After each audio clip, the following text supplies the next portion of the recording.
Bonjour, et bien vraiment ravi de vous accueillir à nouveau ici à Spa-Francorchamps pour notre dernier rendez-vous de ce samedi. Rassurez-vous, il y en aura beaucoup demain aussi. À nos côtés, Vincent Radermaeker. Malheureusement, il était dans la course tout à l'heure, mais ça s'est arrêté. Alors en deux mots, Vincent, qu'est-ce qui vous est arrivé? Tout simplement un cardan cassé. Je venais de prendre le relais, je venais de rouler pendant à peu près une demi-heure. Et la voiture a commencé à avoir des problèmes sur le train avant, puis j'ai continué 3-4 tours. Ça stabilisait, donc je pensais que c'était pas trop grave. Et puis le cardan avant gauche a cassé. Et malheureusement, on n'a pas la pièce pour remplacer. Vous rouliez sur une Honda Civic assez dure, évidemment, quand il faut abandonner la course. Alors la course, eh bien, où en est-on? À part la nuit qui est tombée sur Francorchamps, vous voyez l'image, et la safety car qui vient d'entrer en piste juste à l'instant, au moment où on prenait l'antenne. Vous l'avez vu d'ailleurs, qui monte le raidillon. Alors la situation actuellement, alors qu'on a accompli 139 tours et qu'on court depuis 6h29, la BMW Schnitzer numéro 8 qui est piloté pour l'instant par Cox est en tête avec 1 minute 15 secondes d'avance sur la numéro 1 pilotée par Ravalia. En troisième position on trouve l'Opel de Van de Poel Thibaut Emeraude à 2 tours qui pourtant a aligné d'excellents chronos ces derniers temps. En troisième position, revenant tel un obus, la BMW numéro 9 avec Burgstaller au volant. Et puis on trouve les deux Audi. D'abord celle de Philippe Adams. Philippe Adams qui me disait il y a quelques minutes à peine qu'ils avaient certains problèmes. Ils tournaient un peu trop lentement. Sans doute un problème d'arbre central qu'il fallait réviser, des problèmes de pneus aussi, donc une petite inquiétude chez Audi et peut-être encore un passage par les stands d'ici peu. La safety car est entrée en piste, pourquoi? Eh bien parce que la voiture numéro 27, c'est-à-dire la Golf GTI de Bols Verhulst Clemens, est dans le bac à sable pour le moment. Quelques abandons aussi à signaler bien sûr. Dans division 2, eh bien c'est la voiture numéro 12 de la BMW de David Tilkarts-Cohen qui est en tête. En division 3, c'est la 57, c'est-à-dire la BMW M3 de Wagenstetter NS Stand qui mène la danse. Et dans le groupe 4, eh bien c'est la voiture numéro 80. La BMW de Demus Dumont Wolf qui occupe le devant de la scène. Alors Vincent, une impression générale sur ces 24 heures qui ont débuté depuis 6h30. Maintenant, ça a l'air assez exigeant. Hein. Oui, il y a eu pas mal d'abandons. On se souvient aussi du départ qui a été très mouvementé, les premiers tours du moins. Les BMW, bien sûr, toujours bien là, bien présentes. Mais l'Opel est bien dans le rythme. Je pense qu'ils peuvent avoir une belle carte à jouer. Et on va un peu voir la suite de la course. Pierre Robert est dans les stands avec peut-être une info, un invité. Alors on va tout de suite le rejoindre, Pierre. Oh, oui Gaëtan, avec Dani Snobek, pour l'instant on s'affaire dans le stand Opel puisque on a peut-être une carte à jouer. J'ai avec côté Dani Snobek pour nous parler de l'abandon de Culini et Larry qui ont déjà quitté le circuit. Ils étaient déçus. Alors qu'est-ce qui s'est passé en fait, Dani? Oui, ils étaient déçus comme d'ailleurs toute l'équipe parce que la voiture avait un potentiel comme Alain produisait la voiture et on peut croire Alain, il était vraiment dans un rythme très, très rapide, mais en même temps sans du tout solliciter la voiture. Non, c'est une petite pièce mécanique neuve, comme souvent c'est le cas quand on veut faire trop bien, qui a cassé, qui n'a jamais cassé depuis 3 ans qu'on utilise cette voiture. Une petite transmission de boîte qui commande l'embrayage, voilà, tout simplement. Alors pour l'instant, le moins que l'on puisse dire, c'est qu'il y a une certaine hécatombe dans la course, des BMW qui sont dans difficulté. On a parlé également tout à l'heure de la Bugatti numéro 9 qui connaissait éventuellement quelques problèmes pour l'instant. Alors qu'en est-il éventuellement de l'Opel qui pourrait jouer les troubles faits parce que vous êtes là et il y a un équipage 100% belge qui est là dans l'embuscade? Oui, simplement il y a un rapport de force qui est un petit peu faussé puisqu'au départ il y avait 4 BMW et 2 Opel. Mais je crois que là, les garçons qui sont dans l'Opel, l'équipe d'Opel Belgique ont l'air de bien gérer tout ça et nous derrière, bien sûr, on y croit. Il faut rester très modeste parce qu'une course de 24 heures, ça va être très long. Mais on se dit pourquoi pas, alors pas baisser les bras, pas faire d'erreur, surtout au point de vue tactique, mécanique, mais en même temps, bien sûr, pilotage. Je crois que si tout ça arrive à bien s'engrainer, on devrait peut-être ne pas être trop mal à cette arrivée des 24 heures, si tant est on puisse aller jusqu'au bout.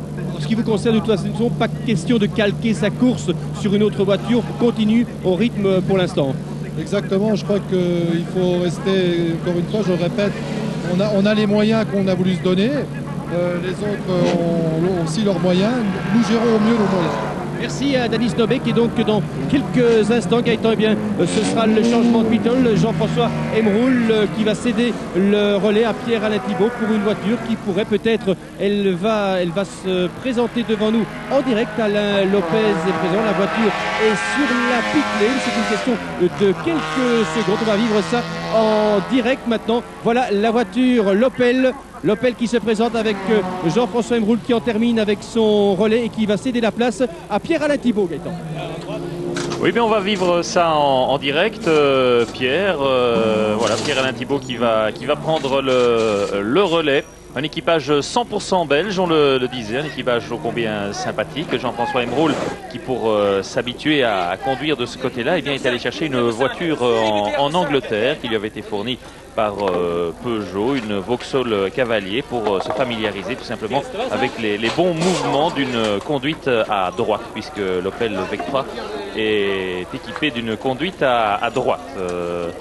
Comme quoi, Vincent, on n'est jamais assez prudent. Il faut veiller à tous les détails. Hein. Mais c'est important comme détail, celui-ci. Oui, c'est très important parce que j'ai également roulé avec une conduite à droite ici avec la Honda Civic. Et c'est vrai que c'est très déroutant au début puisqu'on a beaucoup tendance, surtout dans les virages à gauche, à toucher les bordures puisqu'on est complètement à l'extérieur du virage. Et c'est très surprenant. Heureusement, on avait la boîte séquentielle, la même chose sur l'Opel. C'est déjà une bonne épine hors du pied puisque c'est également très compliqué de changer les vitesses quand on est de l'autre côté sur une boîte normale et la boîte séquentielle est un avantage sur ce point-là. Vous êtes aussi un pilote de monoplace, alors votre impression sur le raidillon redessiné, bon vous l'empruntez ici avec des voitures de tourisme, enfin vous pouvez peut-être avoir déjà une impression. Oui, mais en fait pour la F1 ils vont remettre du sable je pense sur la petite partie de route qui reste derrière.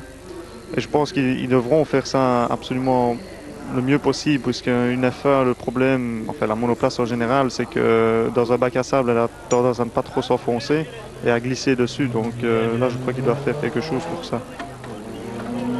On est toujours en train de s'affairer autour de l'Opel, et dès que l'Opel repartira, pour autant bien sûr que ça ne dure pas trop longtemps, eh bien on passera en revue tous les faits marquants de la journée. Oui, voilà, la Pescar a éteint ses feux, me dit-on, donc la course va pouvoir reprendre. Alors l'Opel est toujours immobilisé. Ce que je vous propose peut-être, si vous n'avez pas été fidèle à tous nos rendez-vous, eh bien c'est de revoir en images tous les faits marquants de cette édition des 24 heures, et vous allez le voir, il s'est passé pas mal de choses depuis le départ qui a été donné sous le coup de 16 heures. Et surtout une grosse frayeur. Et puis un peu plus tard, Thierry Tassin rentre au stand pour un ravitaillement. Il est 17h40 environ. La BMW numéro 1 blessée, une brûlée au bras au 2e degré, puis une deuxième qui a été prise dans la bousculade. Des images terribles à noter, qu'il y avait heureusement 36 pompiers volontaires et professionnels qui assistaient les commissaires de stand. Et ça, sans doute... sauver pas mal de choses. Et puis encore une émotion, la Honda de Didier de Radiguez qui se heurte à un attardé qui ne voulait pas le laisser passer. Il est 18h22. Et puis encore une autre émotion un peu plus tard. Là, ça pourrait avoir des conséquences bien plus terribles. Vous voyez ici, le pilote est tout à fait indemne. Hein. Oui, c'est le problème de la monoplace. Ce sera ce gros problème-là, c'est-à-dire qu'elle va passer au-dessus du bac à sable et risquer de taper même au-dessus des pneus. Surtout à la vitesse où passe la Formule 1, c'est presque le triple de ce que la Toyota est passée. Avec un poids de 500 kg, ça va devenir vraiment un projectile. Alors suite à ce problème rencontré chez Schnitzer et sur la voiture de Thierry Tassin, c'est-à-dire le feu lors du ravitaillement, eh bien vous allez le voir, il y a eu certaines précautions qui ont été prises, notamment dans cette écurie, mais aussi dans toutes les écuries. Alors on peut peut-être lancer les images qui ont été tournées tout à l'heure sur le coup de 20h. Vous voyez d'abord, la nuit approche, donc on met les pneus dans des couvertures chauffantes. Et puis alors tout le monde maintenant met des cagoules supplémentaires. Plus question de ne pas être équipé de manière vraiment... très prudente. Et puis vous voyez, la nuit approche, alors on monte les phares, on met les pneus dans des couvertures chauffantes, et puis les ravitaillements, heureusement ici c'est sur la voiture 8, mais les ravitaillements depuis lors se sont parfaitement passés. Le problème de Tassin tout à l'heure étant là pour rappeler que la course automobile reste toujours quelque chose de très dangereux. Donc toujours 2 BM en tête, celle de Cox qui mène la danse, je dis bien celle de Cox, je reprends mes petits papiers, oui c'est ça. Non, celle de Cox qui est au volant, devant celle de Ravalia qui est à 1 minute 57, il y a 3 tours, l'Opel Vectra. Avec Thierry Luters qui est dans le team Schnitzer, Thierry.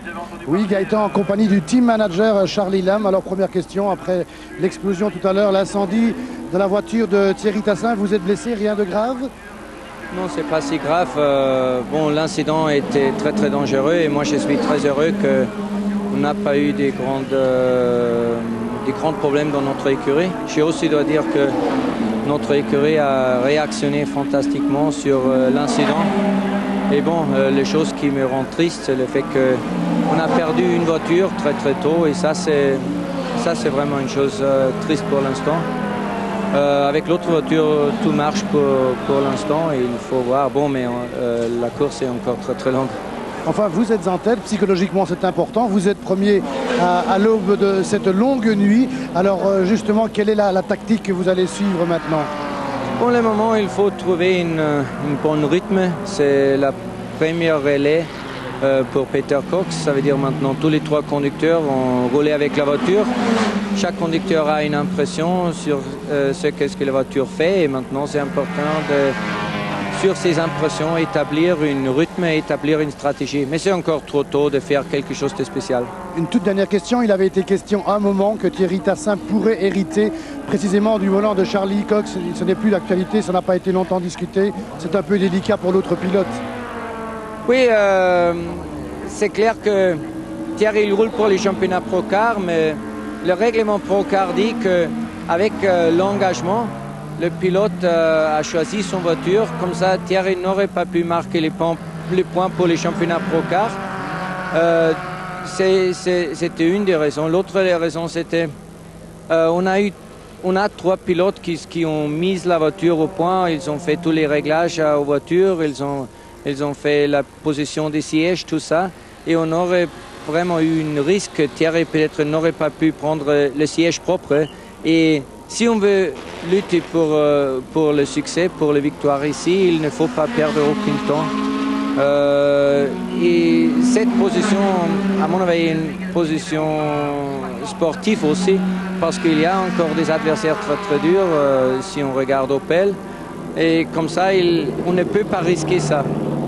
Merci beaucoup. Bravo pour votre courage et bravo pour votre français. Merci à vous, Gaëtan. Oui, merci Thierry. Alors j'ai l'impression, Vincent, qu'on a vu à nouveau ressortir la safety car. Je suis pas sûr, mais j'ai bien l'impression que je l'ai vu ressortir. Oui, effectivement, revoilà l'image. Décidément, ça se rebouscule chaque fois qu'on est sur antenne. Vincent, pour ce moment-ci, il commence à faire, il fait sombre, c'est le début de la nuit, c'est un moment critique pour les pilotes. J'imagine, je n'ai jamais eu l'occasion de le faire, puisque c'est mes premières 24 heures. J'aurais bien aimé savoir un peu ce qui se passait comme ça pendant la nuit. J'ai un peu roulé le jeudi soir dans la pluie, mais là c'était vraiment une catastrophe. Et ça doit être très, très compliqué à s'adapter, je pense. Et on croit qu'il fait clair sur le circuit à certains endroits quand on est un peu dans le paddock ou tout près des stands, du moins, mais là derrière c'est vraiment très sombre. Alors quand il fait noir, quand il fait sombre, eh bien il y a certains pilotes qui sont plus habiles que d'autres pour s'y retrouver. Ce sont bien sûr les rallymen qui ont l'habitude de rouler sur des routes qui sont pas trop bien éclairées, qui ont des routes qui ne sont pas toujours bien macadamisées, etc., etc. Donc, quand ils se retrouvent sur un circuit, eh bien, ils sont souvent plus à l'aise. Et ici, pour ces 24 heures, eh bien, il y a plusieurs rallymen dans la course. Il y a Marc Duet, bien sûr, mais il y a aussi Patrick Sneyers, Bernard Münster et d'autres. Alors, je vous en dis pas plus, mais Pierre-Robert, peut-être, on va le retrouver d'abord avant de lancer le sujet. Oui, Pierre, une info peut-être? Oui, dans les stands, Gaëtan, pour vous dire que l'Audi numéro 2, celle de Philippe Adams, va rentrer dans les stands pour un bon moment, puisqu'on va procéder à un changement de boîte de vitesse. Cela devrait prendre plus ou moins 1 heure, donc 1 heure d'arrêt au stand. Décidément, comme vous l'avez dit il y a quelques instants, beaucoup d'événements chaque fois que nous sommes en direct. Arrêt au stand dans quelques instants de l'Audi numéro 2 de Philippe Adams pour un changement de boîte de vitesse. Oui, merci Pierre. Voilà une info intéressante bien sûr. Et maintenant, on peut lancer le sujet de ces pilotes qui sont plus à l'aise que les autres dans des conditions de nuit. Les rallymen alignés ici à Spa-Francorchamps.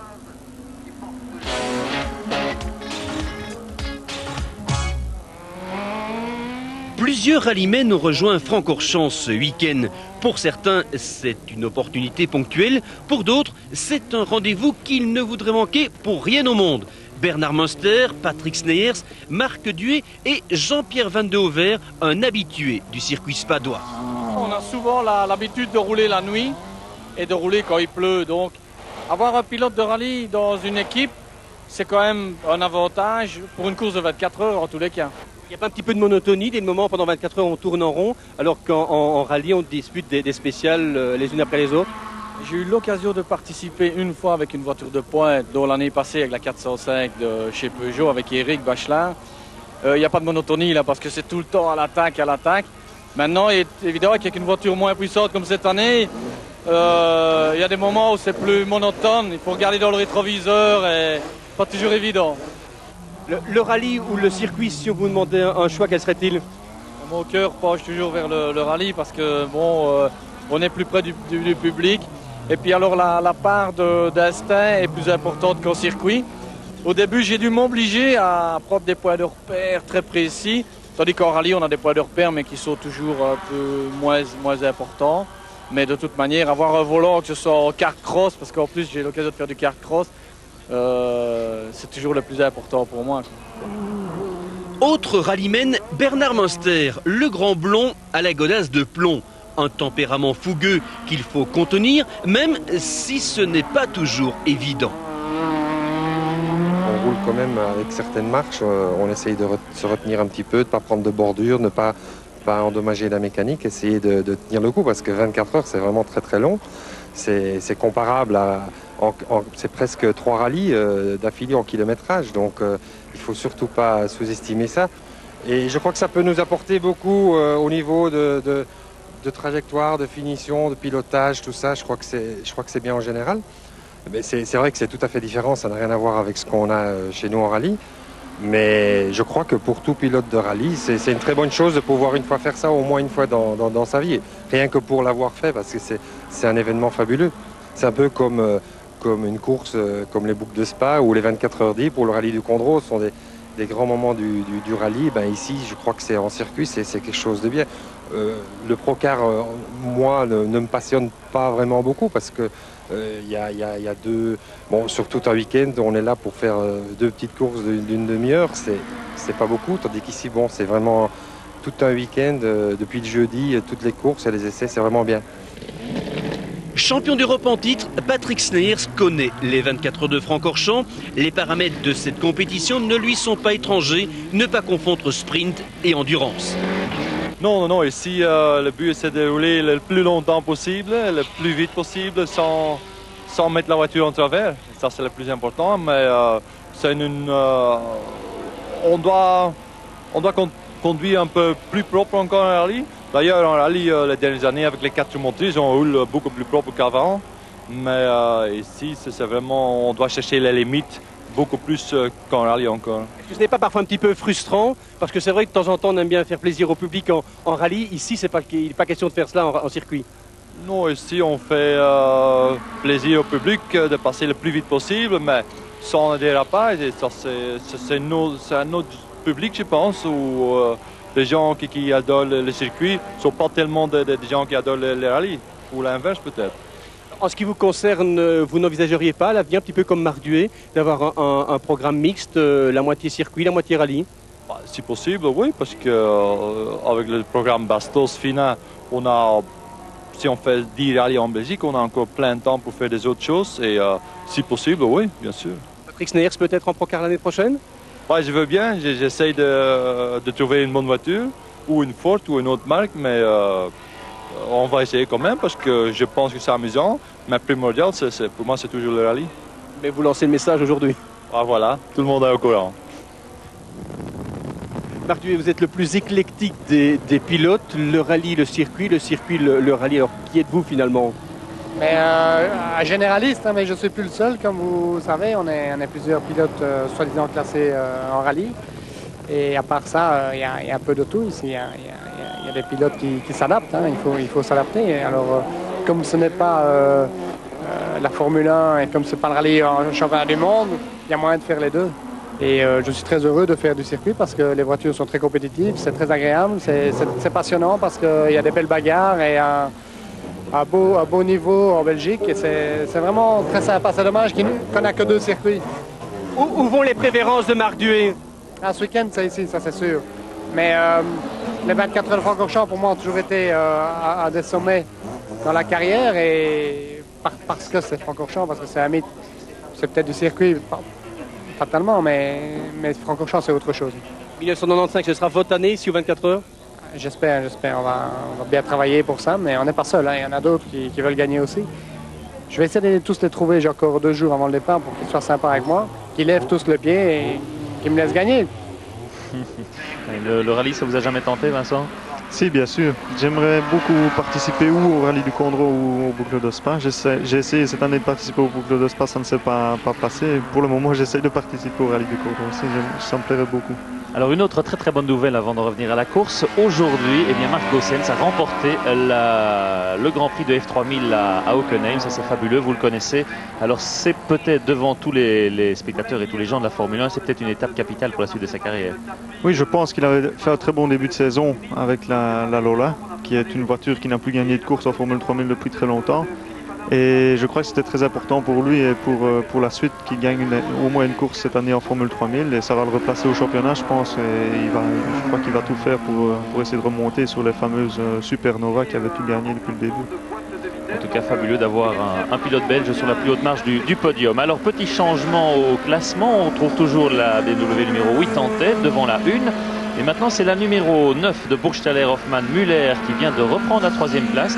À l'Opel Vectra d'Eric Van de Poel qui est maintenant 4e à 4 tours. Elle a été immobilisée un peu plus longtemps que prévu au stand. Et puis alors les 2 Audi Quattro qui sont à 6 tours avec un gros problème, comme Pierre-Robert nous l'a dit, sur l'Audi de Philippe Adams. Encore une info dans les stands avec Thierry Luthers, je pense. Et oui, Gaëtan, comme vous le savez, je suis devenu peu à peu ces derniers jours le spécialiste de la cour monégasque. Et je suis ici devant un des stands les plus prisés des paddocks, à savoir le numéro 38. C'est forcément celui de la BMW 325i, notamment piloté par Daniel Ducruet, l'époux de Stéphanie de Monaco. Il vient de prendre son 2e relais de ces 24 heures et il faut bien dire que cet équipage, composé également de Stéphane de Groot et de Ferrari, ne se débrouille pas mal puisqu'ils sont 19e au général et 4e du groupe 3. C'est une place de mieux qu'aux essais d'hier. Et sachez encore que la princesse elle-même vient de faire une brève apparition dans les stands avec bien sûr les gardes du corps et tutti quanti. Et vous imaginez bien qu'elle n'est pas restée très longtemps. Ce qui m'épate, Thierry, c'est que vous êtes toujours là. Je croyais que vous alliez la suivre. Mais enfin, ça, c'est une autre histoire. On en reparlera. D'ailleurs, dans un instant, on va accueillir à côté de nous l'équipier de Daniel Ducruet. Vous voyez comme c'est bien fait. Stéphane de Groot. Mais avant ça, eh bien, peut-être un petit sujet archive. Vous savez qu'on vous en a déjà proposé tout à l'heure. On remonte les années. Alors maintenant, si je ne me trompe pas, eh bien, on devrait en arriver aux années 75-76. Je vous en dis pas plus. Vincent et vous, eh bien, on va découvrir ces images archives qui font toujours très plaisir.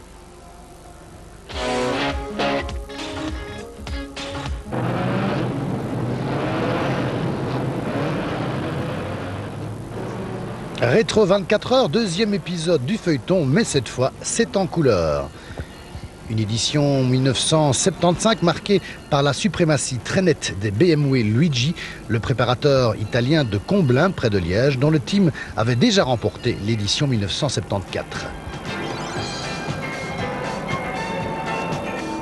Des 24 heures, hélas, marquées par un double drame, la mort d'un commissaire de piste à la suite d'une sortie de route de l'autre BMW Luigi, celle pilotée par Pelletier, et la mort en course également du pilote néerlandais Bos Huys, dont l'Opel se mettra en travers à Blanchimont avant d'être percuté par une BMW et une Sunbeam.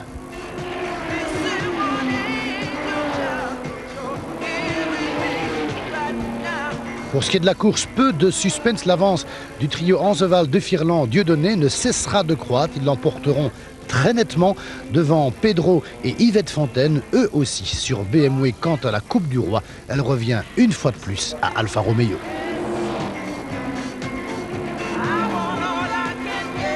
En 1976, Jacques X est présent. Curieusement, il n'a remporté qu'une seule fois les 24 heures. C'était 10 ans plus tôt, en 1966. L'édition 76 voit le retour du championnat d'Europe et les BMW Luigi, pourtant futurs vainqueurs précisément de ces championnats d'Europe, vont essuyer un lourd échec. Enceval, Dieudonné renonceront après 15 heures de course.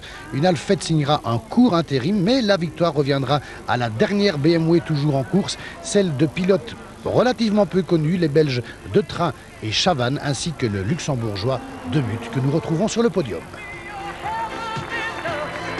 Voilà, toujours sympa bien sûr de revoir ces images. Ici l'Audi de Philippe Adams, on voit sur la droite là Vincent Voss, donc problème de boîte de vitesse qu'il faut remplacer et ça va prendre évidemment pas mal de temps. Dommage pour cette Audi Quattro qui était en 5e position, qui vient déjà d'ailleurs de se faire passer par l'autre Audi, la numéro 3, pilotée par Haug, Abt et Kremer, qui est maintenant en 5e position à 6 tours. Et donc à 2 tours de l'Opel Vectra qui est 4e à 4 tours, les 3 BM étant en tête de ces 24 heures après 6h56 minutes de course. On parlait de Daniel Ducruet tout à l'heure, et bien son équipier belge Stéphane De Groot nous a rejoint. Alors Stéphane, 19e, on l'a dit il y a un instant, c'est pas mal. Un équipier assez peu banal, Daniel Ducruet. Impression, il a fait ses premiers relais, alors comment ça se passe avec lui ? Mais c'est vrai qu'on était un peu dans l'inconnu parce qu'il y avait pas mal de tapage médiatique autour de sa venue. Et il n'avait qu'une expérience relative en rallye en France, donc on était vraiment on était vraiment curieux de voir comment il allait se débrouiller. Et en fait, dès les premiers tours de roue de Daniel, on était assez rassurés parce que quand il est arrivé ici sur le circuit, on est allé faire quelques tours de roue sur la piste. Vous avez pu le voir dans un reportage, je crois. Et puis il a fait son baptême du feu tout à l'heure lors de son premier relais. Et tout s'est passé très bien, il roulait en 3 minutes à peu près, c'est ce qu'on lui avait demandé de faire, donc il est assez régulier, il a de très bonnes trajectoires, il ménage la voiture, donc il fait un équipier parfait. Alors, quelque chose de très sympa, alors qu'on voit une image assez étonnante, là, les mécanos qui travaillent là, en dessous de la voiture. On en revient à Daniel Ducruet dans un instant, mais peut-être une info avec Pierre Robert chez Audi. Pour le moment, on est en train de travailler sur la voiture. Je vais en profiter pour m'approcher de Franz Dubois. Franz, c'est un petit coup dur pour vous, ce problème de boîte de vitesse, alors que ça tournait bien pour Philippe. Oui, enfin, on a essayé de rouler avec une boîte séquentielle et qui n'a pas été testée pour 24 heures pour le moment, donc c'était un risque à prendre, je l'ai pris et puis on verra bien comment on va terminer, quoi. En fonction de la course, on se dit que tout peut arriver et que pour éviter de se retrouver arrêté sur le circuit, il vaut mieux prendre ses dispositions auparavant et réagir immédiatement. Oui, apparemment c'est le différentiel central qui nous cause des soucis et on le change, donc je crois qu'il vaut mieux par sécurité le changer et terminer plutôt que de rester sur la piste. Alors René tout à l'heure nous disait qu'il y en aurait peut-être pour 1 heure de travail, à votre avis ce sera le cas? Non, pas du tout, parce qu'on pensait dans un premier temps que c'était le pont arrière, parce qu'à la télémétrie on voyait la température monter, mais c'est à cause du différentiel central que je pense que c'est à cause du différentiel central que le pont arrière chauffe. La durée de l'arrêt alors à votre avis? Normalement ça devrait être 15 minutes, 20 minutes. Et voilà, quand même des bonnes nouvelles pour la voiture de Philippe Adams, comme quoi René, qui est le spécialiste, le mécano numéro 1 que l'on connaît bien évidemment dans le milieu du sport automobile, on a constaté maintenant en se mettant sous la voiture, un peu comme Theo Van Gestel, on s'est rendu compte que c'était donc un problème de différentiel central et que simplement un quart d'heure sera nécessaire pour procéder au remplacement, pour corriger le tir, comme le disait Franz Dubois, et que c'est vrai que tout peut arriver dans ces 24 heures de Francorchamps et que dès lors il vaut mieux parfois prendre un petit risque en début de nuit qui peut peut-être être payant dès demain matin, Gaëtan. Oui, merci Pierre. Alors on en revient à Daniel Ducruet avec vous Stéphane. Ce qui est assez frappant, je trouve, c'est qu'il est tout à fait abordable et sympa. Ça, c'est un peu une surprise et une bonne surprise. Oui, c'est une bonne surprise. Il est arrivé ici vraiment en tant que pilote. Donc il connaissait pas le circuit, donc il était à l'écoute de tout ce qu'on pouvait lui donner comme conseil. Il est resté très simple. Enfin, c'est en fait tout le contexte extérieur qui fait qu'on se fait une image comme ça très apprêtée de ce que peut être Daniel Ducruet et sa femme Stéphanie, mais en réalité lui est très sympathique et puis il est adorable. On était tout à l'heure dans la loge Renault là, dans la mezzanine au-dessus de notre stand et on a fait une demi-heure de papote et vraiment quand ils sont dans leur petite bulle et qu'il n'y a personne qui vient les agresser entre guillemets, ils sont comme vous et moi et c'est fort agréable, oui. Elle a quelque chose de plus que vous et moi, hein, admettons. Cela dit, elle, c'est pas facile. Hein, on revient à la course dans un instant, mais elle, c'est pas facile, hein, parce que quand on la voit déambuler dans les stands, dans les paddocks, il n'y a pas une seconde où elle n'est pas traquée. C'est quand même une vie particulière. Hein. Ah oui, c'est vraiment particulier. Et moi, je me suis rendu compte de ça durant ces quelques jours maintenant, où quand je faisais quelques mètres avec du cruet, on était vraiment entouré de dizaines et dizaines de photographes. Donc c'est vraiment surprenant de découvrir un monde pareil. Mais je crois que c'est un peu leur lot aussi. Bon, et sinon, Stéphanie essaie de rester un petit peu à l'écart parce que c'est vrai que dès qu'elle va quelque part, c'est un peu l'émeute. Mais donc elle reste au fond du box discrètement. Elle est assez anxieuse d'ailleurs parce qu'elle a un petit peu peur. La maman de Daniel aussi est très apeurée. Donc chaque fois que Daniel passe, elle va voir s'il est toujours là. Dès que je suis sorti de la voiture, elle m'a demandé si les freins étaient bons, si les pneus étaient bons. Donc c'est assez marrant de voir ça. Alors donc la voiture de Philippe Adams toujours immobilisée, bien du coup bien sûr c'est la Honda de Didier de Radiguez qui vient de lui ravir la 6e place après 7 heures de course. 7 heures de course, il en reste beaucoup pour les pilotes, pour les voitures et pour nous aussi, puisque nous aurons des équipes qui vont tourner la nuit, mais aussi pour des gens qu'on ne peut pas oublier, les commissaires de piste qui sont là, qui se relayent bien sûr comme les pilotes, mais enfin qui sont là pendant 24 heures. Sans eux, pas de spectacle possible, pas de compétition automobile possible. Alors la moindre des choses était bien sûr d'aller leur rendre une petite visite, ce que n'a pas manqué de faire Jean-Philippe Dave. Voici le véritable centre nerveux de la vie dans les stands. C'est ici qu'arrivent toutes les informations relatives à tous ces faits et gestes sur la pit lane qui font pour une bonne part l'attrait des compétitions de 24 heures. Messager de ces moments de course, des fiches remplies par les commissaires.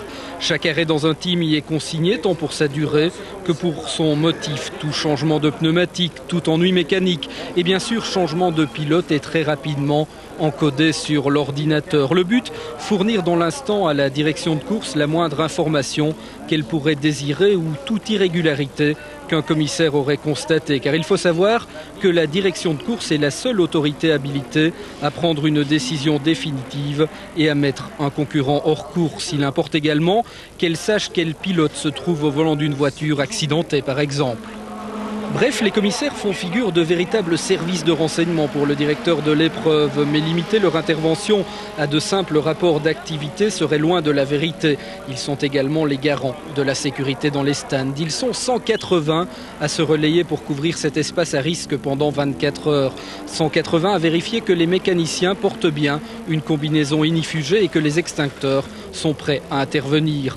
Ils sont sur le pied de guerre pendant une quinzaine d'heures. Au total, 15 heures d'un boulot qui demande énormément de concentration. Pourtant, le plus difficile, c'est le premier relais. Pour les premières rentrées au stand comme ça, il semble qu'il y ait quand même beaucoup plus de stress que plus tard dans les 24 heures. C'est à cause des spectateurs, ça. Hein. Ça, il n'y a rien à faire. C'est la première fois, alors ils sont un peu soso. Hein. Il faudrait un peu plus de discipline dans la part des gens. C'est ça qu'il faudrait surtout. Et si tous ces gens sont là bénévolement à subir le stress et la fatigue, c'est pour assumer une passion, celle dévorante du sport automobile. Nombre d'entre eux auraient aimé être pilotes si le destin en a décidé autrement. Ils peuvent ainsi vivre leur passion par procuration. Mon rêve est d'être pilote moi aussi, mais j'espère que ça va se réaliser un jour. Et d'ailleurs, voilà une voiture qui arrive, si vous permettez quelques instants.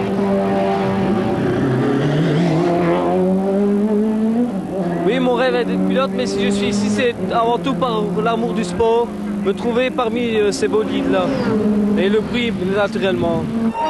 Un amour du sport qui passe par une prise de risque qu'il ne faut jamais oublier, même si les commissaires sont là pour la diminuer. Voilà, on les salue les commissaires et on leur souhaite encore une très bonne nuit. On parle de la nuit. Stéphane, vous sortez de la voiture. Alors comment se passe et s'organise votre nuit? Vous allez encore devoir rouler, mais vous devez aussi vous reposer, manger. Comment ça se passe? J'ai mangé tout à l'heure avant de prendre mon relais.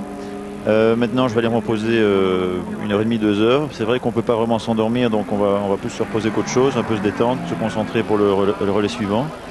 Et puis, une demi-heure avant de remonter dans la voiture, je vais de nouveau un peu boire des boissons énergisantes. Donc, je vais simplement me reposer. Donc, c'est pas vraiment dormir. Ce n'est que demain soir que je pourrai retrouver mon lit. le relais qui vous paraît, que vous craignez le plus, le moment où vous dites là il faut pas que je craque parce que là je suis un peu plus fébrile, c'est quoi? Mais ça va vraiment être en pleine nuit parce que il faut replonger dans le noir, alors que tout à l'heure j'ai eu un relais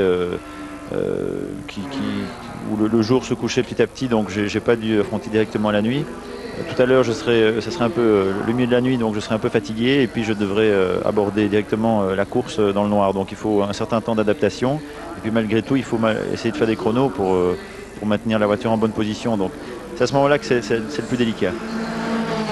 Voilà, vous voyez 23h11, petit coup dans le rétroviseur encore avant d'en venir l'entendre sûrement vers la fin de notre rendez-vous avec le pointage bien sûr sur la course. Et bien on remonte les années, je vous disais tout à l'heure, la petite séquence rétro avec cette fois les années 83-84.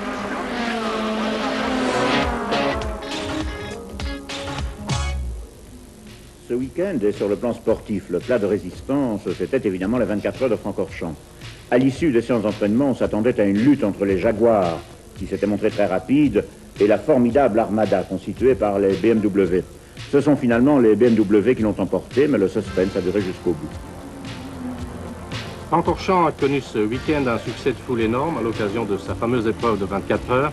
Il est vrai que cette fois, le beau temps était assuré et qu'en plus, le spectacle semblait devoir être de très belle qualité, avec une participation à la fois importante et de valeur pour cette épreuve du championnat d'Europe d'endurance. Au terme des essais, on avait pu se rendre compte que la lutte serait sans doute très serrée entre les BMW qui alignaient une série impressionnante de voitures et aussi les Jaguars qui, sans avoir l'air d'y toucher, s'étaient tout de même montrés extrêmement rapides. En fait, les Jaguars n'ont pas tenu le coup et ce sont alors les BMW qui se sont livrés une fameuse bataille qui a d'ailleurs provoqué l'abandon de plusieurs concurrents. Et finalement, c'est l'équipage Tassin, Heyer, Hahn qui l'a emporté, Heyer et Hahn ayant déjà enlevé cette épreuve auparavant. À signaler également le beau succès de Toyota qui remporte non seulement la Coupe du Roi, mais également celle des constructeurs.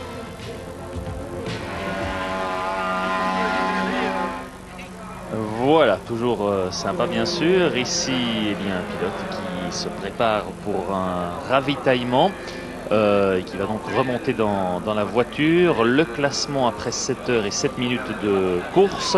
La BMW numéro 8, pilotée par Winkelhock, Soper et Cox, qui est en tête, avec 1 minute 12 secondes d'avance sur la 1, avec Piquet, Due et Ravaglia. Donc vous voyez, là c'est vraiment un écart restreint. Et puis alors il y a une petite marge, 3 tours, et on retrouve la 3e et dernière BM qui est encore en lice, celle de Burgstaller, Hoffmann, Müller qui est à 3 tours. Et puis à 4 tours, l'Opel Vectra Belgique de Pierre-Alain Thibault, Eric Van de Poel et Jean-François Emeraulle à 4 tours. En 5e position, l'Audi de Haug Abt Kremer à 6 tours. Et puis en 6e position, la Honda Accord à 7 tours de Didier de Radigues, Sneyers et Favre. Voilà la situation pour le devant de la scène. Beaucoup plus loin dans le classement, eh bien, cette voiture, la 806, qui est arrêtée à son stand depuis très longtemps, un problème moteur, mais beaucoup plus d'informations encore avec Eric Bachelard. Oh, oui, et nous sommes en haut des stands pour l'instant avec Eric Bachelard. Un long arrêt maintenant pour la 806. Qu'est-ce qui s'est passé en fait? Parce que tout avait bien démarré, les essais s'étaient bien passés, et puis maintenant les problèmes en course. Oui, ben bon, ce qu'il faut quand même dire, c'est une voiture toute nouvelle, donc on n'a quasiment pas eu la possibilité de la faire rouler avant. C'est sa première course, donc elle a effectivement plein de problèmes de jeunesse, elle fait ses maladies.